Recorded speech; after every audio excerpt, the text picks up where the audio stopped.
Good day, everyone. It is Thursday, May 5th, Cinco de Mayo. And this is the Sports Investors Daily podcast powered by TakingVegas.com. And I'm Chris Hodge, going to be with you for the next 25 minutes to 30 minutes, going over a couple things in the world of sports wagering and sports in general. Just try to make some sense out of the nonsense that's going on. And I'll start with none other than the National College Athletic Association, the NCAA, otherwise known as the National Criminals Against Athletes. Now, if you've listened to me in the past, you should know that I have called the NCAA the third worst criminal organization ever in the world. Ever. I'll put the Mafia up there number one. Or maybe the media. Mafia media. You can flip-flop either which way. But we'll go Mafia number one, media number two, NCAA number three.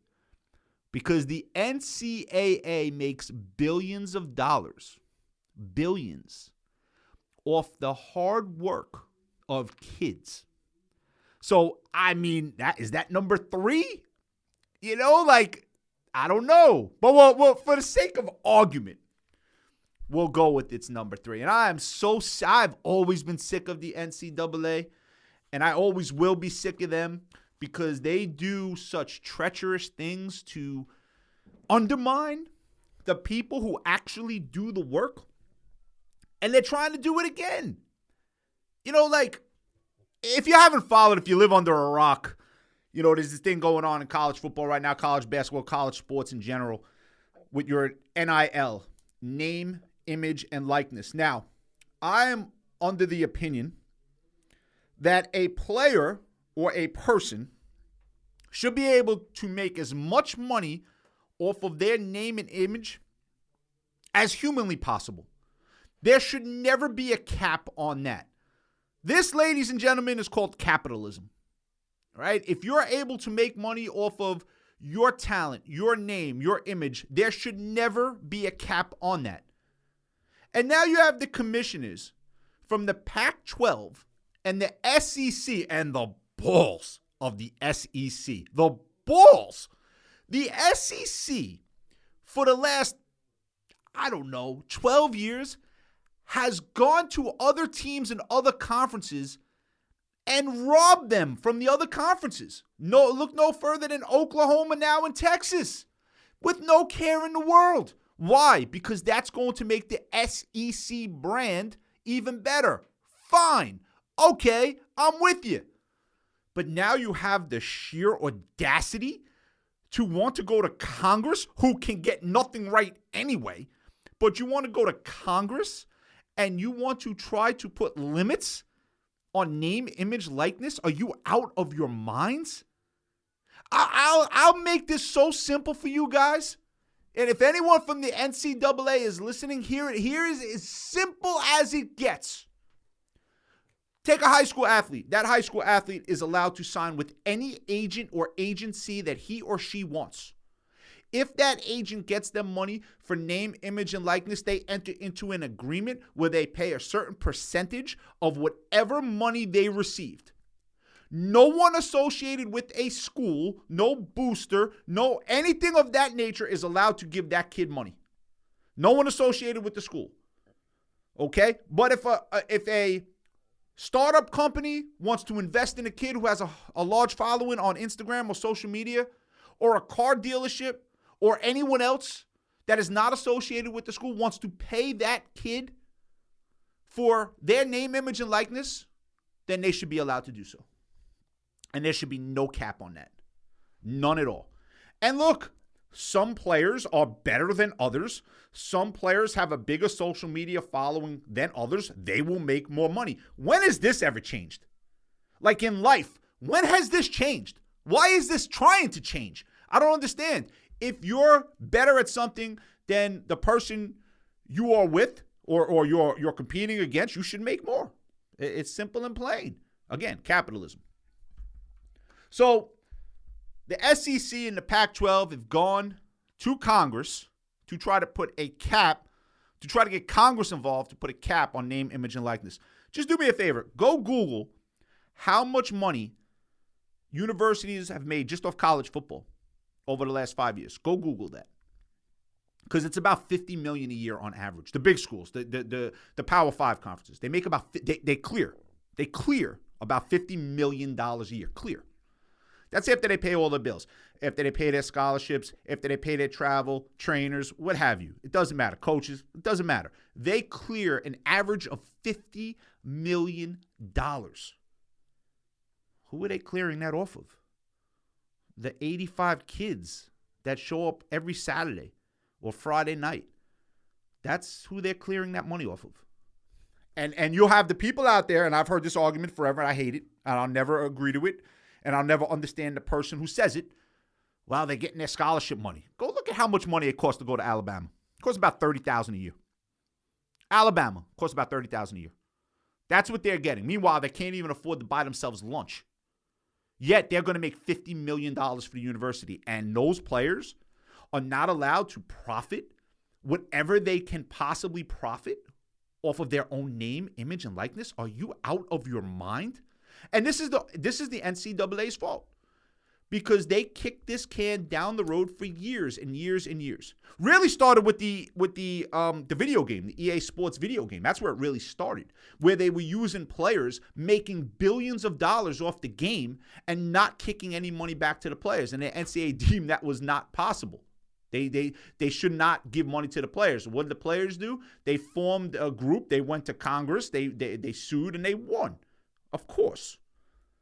But if the NCAA would have just decided, hey, we're going to give each athlete in the Power 5 an extra $50,000 a year, and in the Group 5, we're going to give you an extra $25,000 a year, and in the nonprofit sports, we're going to give you an extra $10,000 a year. A lot of athletes would have signed up for that, and you wouldn't have had this problem. But no. You tried to rob the athletes for as long as you could, and you were successful at it. NCAA became a billion-dollar organization off the hard work of kids they were not paying. Yeah, that's good. What do we consider that? I mean, can you imagine if there was a company out there, like take Amazon. Take Amazon. Billion-dollar company, multi-billion-dollar company. Let's just say they just didn't pay their employees. Just to say that. They just didn't pay their employees. Made billions upon billions upon billions of dollars, never paid their employees. Can you? They hate Amazon as it is. Amazon actually is a good job. And this country hates Amazon. So can you imagine if Amazon didn't pay, like the NCAA didn't pay? But no, that's fine. Makes no sense. And let me tell you, so now we tie this into sports gambling. And here's where the problem comes in. This is why you had fixed games in the past, for no other reason. You had a kid that's struggling to make money. Maybe he's got a young child. Maybe he wants to go out with a girl. He doesn't have money on a date. And someone approaches him and says, hey, we'll give you $10,000. Just if you're laying 8, just win by 6. And that kid says, no problem. Hell, there's a movie about it. It's called Blue Chips. Great movie. Nick Nolte, Shaquille O'Neal, Penny Hardaway. Great movie. Go check it out. A long time ago that movie came out. And that was going on then. And it's still going on now. But that's why you get that stuff going on. Because what is the player supposed to do? He wants to make some money. Right? His college career might be over, not good enough to make it to the pros, and what happens?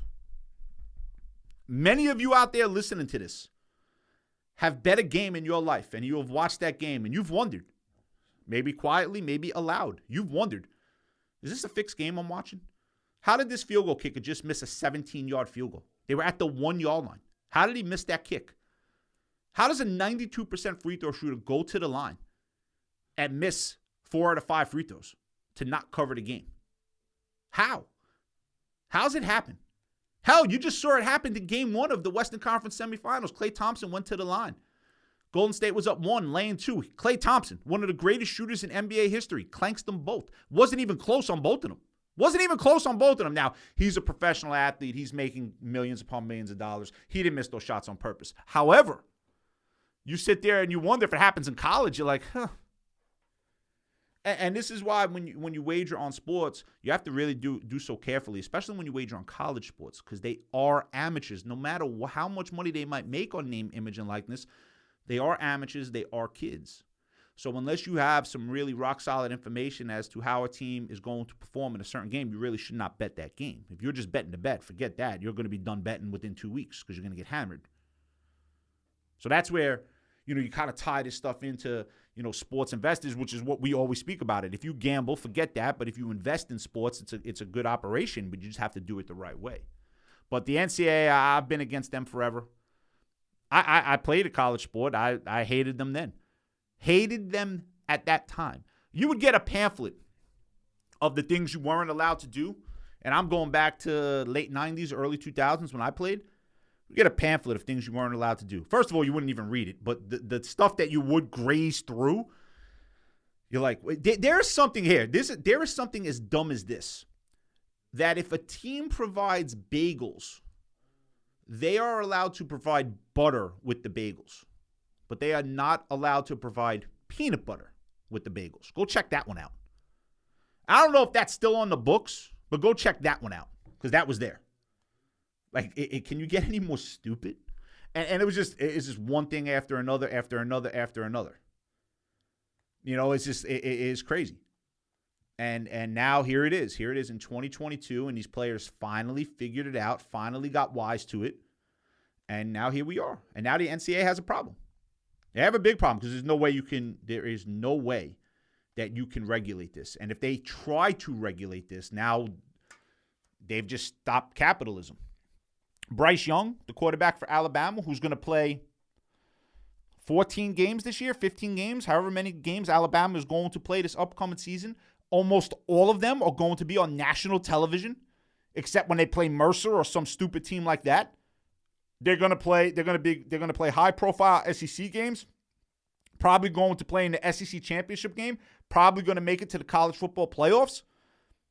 If you're a company and you want to endorse Bryce Young because he's going to be in so many big games, that is your right to do so. It is Bryce Young's right to collect as much money as possible as long as it's not through the school. Simple and plain. That's the only rule you need. And then you can just go into compliance right there.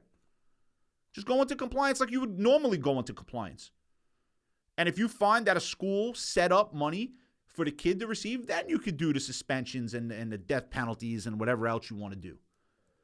But if an outside business owner wants to endorse a kid or pay a kid for their endorsement, go ahead, have at it. And if that contract is worth $10 million and that's going to bring in $20 million for the guy or $12 million or whatever, he's going to make money on the deal, why should he not be allowed to do it? And it goes back to the same nonsense in this country. It's gone on forever. It's all about control. That's all it is. I'm not going to get political. I'm not a political dude. All right, I can care less. Anything those guys do, I don't even pay attention to because it's stupid anyway. But it's all about control. And now you have the NCAA. They want to control. They want control. They never mind the billions of dollars they're going to clear. Forget that. Now they want to control the guys who are going to make them the billions of dollars. Yeah, sure. So we have that going on. Over into the NBA. No games tonight. Interesting night last night. I mean, James Harden really does not look good. He does not look good. And I know there was a couple TV shows this morning talking about, is he a max player? And I can't even believe that's a conversation because there is no way, shape, or form that James Harden, this current James Harden, is a max player. If someone gives this dude $250 million over 5 years, they deserve everything they're going to get because he's going to end up at a strip club. And he's going to come into camp fat because James Harden has always done that. James Harden has never won a thing in his life other than one NBA MVP, which he probably didn't even deserve. He has never won a thing, ever. I did a podcast, I don't know if it was last week or 2 weeks ago, where I said James Harden might just be the worst big-name playoff performer we have ever seen. He might just be that. If LeBron did this stuff, they would crucify LeBron. Kevin Durant, to a degree, did it this year, but kind of got away with it. But if he did this consistently, crucified. Crucified. Giannis did it consistently, crucified. Steph did it consistently, crucified. Take any of the big names in the NBA, and if they were this bad in the playoffs, they would get crucified. James Harden somehow gets away with it. Somehow gets away with it. He was so bad last night. So bad. And if you had your money on the Sixers last night, I mean, you probably went through 4 remotes. Probably went through 4 remotes watching this guy play. And look what happens. Miami wins the game by 16. They covered the game. They were only laying 8. Game goes over the total. And look, I know the Sixers are playing without Joel Embiid. I get that. And he's an MVP candidate and one of the best players in the league. And I didn't think Philadelphia was going to beat Miami anyway with him. But this is just showing you how bad James Harden is. He's not a number 1. He's not a number 2. He might be a decent number 3. You're going to give a number 3 $50 million here? Get real. Get real. Never happened. Should never happen. I mean, someone in the NBA might be stupid, but he's not even a guy you show up to watch play. He's not even that guy. And if you're a world-class athlete, which he is, he's a world-class athlete, you come into camp out of shape all the time because you're unhappy. So you're going to come into camp in Houston fat because you're unhappy? Where is your pride? I'll tell you this, man. I don't care if I'm unhappy, happy, not, whatever, semi-happy. I'm always going to give my best effort because I have pride. I want to give my best effort for me. I don't want to go home from a day of work and be like, I didn't put my best in on that day. I showed up unprepared to a meeting. I would never do that. And I'm not, I make good money, but I'm not making no $45 million a year. I would never show up to a meeting unprepared. I would never give games out without proper research because it's just pride in yourself. Have some pride in yourself. But you're going to show up fat and then complain? I mean, I don't know who has more balls, him or the NCAA. I mean, that's for debate. But anyway, the Sixers are in trouble. The Sixers aren't winning that series. Embiid can come back or not. He's not winning that series. And then we can debate whether he should have been in the game when they were up 29 against Toronto. We all know he shouldn't have been, but that's Doc Rivers. So, I mean, Doc Rivers has done that forever. If Doc Rivers didn't literally fall into the first big 3 almost in NBA history when the Celtics got Garnett and Pierce and Allen, if he didn't fall into that, I could have coached that team and won an NBA championship. Anyone in the world could have coached that team and won an NBA championship at that time. And the fact that he only won 1 NBA championship with those 3 guys is sad. Okay? So, I'm not impressed with anything he's done. And look, Sixers are in trouble. The Sixers win a game in the series, I'll be surprised. I think the Miami Heat going to sweep them. At worst, it's a 5-game series. Simple and plain, over and done with. Let's go to what's going to be a sweep. Because Dallas has no one else other than Luka Doncic. Now, you got a player that's averaging 40 points a game in a playoff series, and you're going to get swept without putting up much of a fight. That's how bad everyone else in Dallas is, and that's how bad the Utah Jazz are. Because as I said last week, the Utah Jazz couldn't even be up on Dallas when they played Dallas 3 games without Luka. They couldn't even be up in that series. They were down 2-1 at that time. That's how bad Utah is. Phoenix is not Utah. Now you got Luka dropping 40 like it's 12. Luka just steps on the court and drops 40 points. And they still lose by 20. They had no chance to cover that game last night. Phoenix was 6.5. The better team just pulls away. So Phoenix is up 2-0. Dallas is not winning a game in that series. That's a 4-game sweep. A compelling series is Memphis and Phoenix. I don't quite understand the NBA playoff schedule. Phoenix and, Golden State and Memphis were off last night, along with Milwaukee and Boston. They were off last night. Last night was Wednesday. The other two games were played. 76ers Heat, Dallas, and Suns. Now, there's no NBA today, and then on Friday, Philadelphia and Miami comes back and plays, and Dallas and Phoenix comes back and play. It doesn't make any sense at all whatsoever, but it's the NBA. So, Memphis and Golden State is a compelling series. I still think Golden State wins that series in 6. I believe they'll win both games in Golden State. They'll lose game 5, and then they'll come back and close them out. Ja Morant, we're watching a phenomenal talent here, and it's great to watch. So, and he's got a bright future. But Memphis just is not as good or as deep as as Golden State. And then Milwaukee and Boston's another compelling series, but I believe Milwaukee wins that series in 6 games as well. So, because I just don't think they have an answer for Giannis. And it's going to be very tough for Boston to win one of those games on the road. I think they come back to Boston down 3-1. So that's what I have going in that series. And then we'll go over to baseball. Last night, right here, if you go to takingvegas.com, nice write-up. The free pick was the over in the Reds-Brewers game, which ended 18-4. It's a nice one. There's another nice write-up between Miami and San Diego tonight with a free pick there, so go check that out, takingvegas.com. If you're already on the website, just scroll down to the free picks, and you'll get that from there. And then also in baseball, I mean, I don't know what an umpire can do to get fired. And again, speaking of sports wagering, we do this. I do not want to bet on a game that's umped by Angel Hernandez. Now, I'm not trying to beat a dead horse because this guy's been we've spoken about this guy. The whole country has spoken badly about this guy for years upon years. But it's really hard to put your money on a game where the home plate umpire is Angel Hernandez. I do not recommend that at all, ever, because you just never know. You never know. What this guy's strike zone is never the same. And customers we speak to, we tell this to all the time. In baseball, you guys think you're betting the pitchers. You're not. Yeah, the pitcher has the direct correlation between what the line will be, right? Obviously, if the Mets, if Max Scherzer is pitching, they will be a bigger favorite than if Tyler McGill is pitching, right? That's just, or Taijuan Walker, whoever's the guy who's pitching tonight. The Max Scherzer pitches, they're going to be a bigger favorite. So that's the number you're betting.